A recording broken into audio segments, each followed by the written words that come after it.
Our next story comes from Venezuela, a country in South America with a reputation for being one of the most corrupt nations in the world. But contrary to nature, its government is cracking down on embezzlement. Since last year, a number of top officials have been pulled up for allegedly siphoning off billions of dollars in oil proceeds. There have been investigations, resignations, and now a major arrest. The country's former oil minister and confidant of President Nicolas Maduro has been arrested. So what's behind the purge? And will the presidential election scheduled for July, does the timing have a role to play here? Our next report tells you.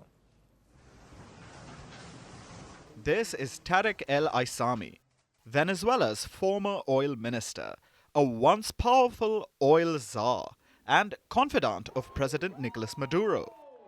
Over time, El Aissami has fallen from grace, and now he's in handcuffs. El Aissami was arrested over allegations of corruption. And he's not the only one. Former Finance Minister Simon Zerpa and businessman Samark Lopez have been arrested as well. The public ministry in the next few hours will charge these three detainees with the crimes of treason, appropriation, or distraction of public property, flaunting of relationships and influence, and money laundering and association, a plurality of crimes that will culminate in an exemplary punishment for these scoundrels. Their arrests are part of a wider government purge. There are charges against more than 50 people, including Venezuela's most important business and political figures. Why? For their role in an alleged plot to make hundreds of millions of dollars in oil proceeds disappear. Here's what happened. According to the nation's top prosecutor, former oil minister El Aissami and his co-conspirators were selling Venezuelan oil. They signed contracts with the state oil major, loaded the crude on ships, and sold the oil.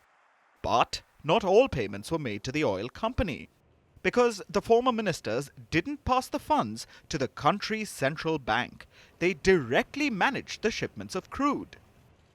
Plus, they received dividends from the sale and traded these sums of money to convert them to crypto assets, which regulatory bodies could not trace.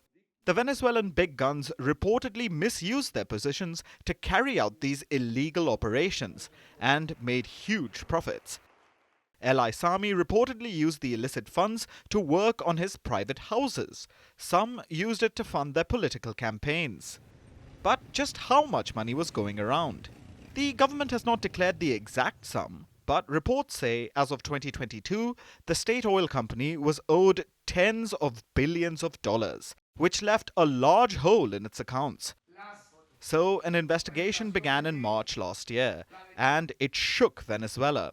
Amid a slew of charges, El Aissami resigned from his position, and now, a year later, he has been arrested. It's a remarkable reversal of fortune for one of Venezuela's most powerful men. Corruption is rampant in Venezuela. The South American nation is considered one of the most corrupt in the world. That's according to the Corruption Perception Index. So why are corrupt leaders suddenly in trouble? The timing is crucial. President Maduro is running for re-election in July this year. So is this an image cleanup exercise for him? Or have his aides simply fallen out of favor? And the big question is, will the probe uncover the slime, or will it be an eyewash?